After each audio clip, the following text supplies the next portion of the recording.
El temps, allò que sempre ens falta, que sempre corre massa ràpid, fins que un dia s'atura de cop.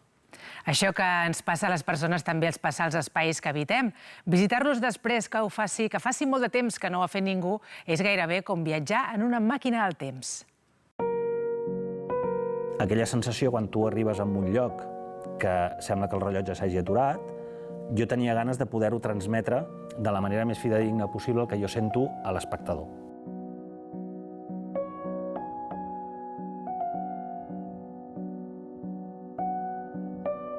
Des de petitet sempre m'havien atret els llocs antics, però no va ser fins fa uns 10 anys aproximadament que combino aquesta afició per les coses antigues o les coses, diguéssim, d'un altre temps amb el llenguatge de la fotografia.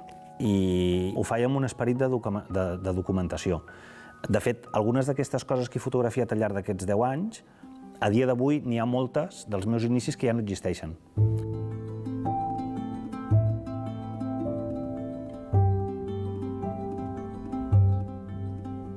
Quan tu entres en una casa particular, on fa 40 anys que no hi viu ningú, que tu mires el calendari i veus que el calendari de la cuina posa 1985. Els plats estan posats a les estanteries.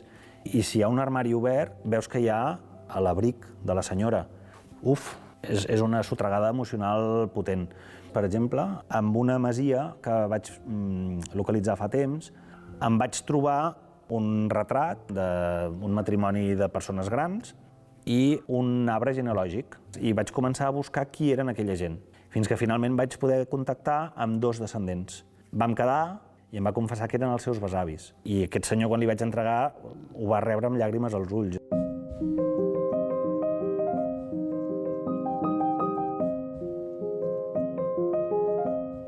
La flama, per dir-ho d'alguna manera, després de 10 anys no s'ha apagat, al contrari.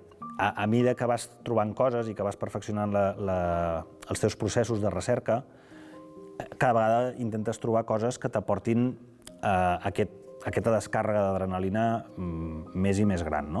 Si tens aquesta predisposició, si tens aquesta sensibilitat, és molt fàcil enganxar-t'hi.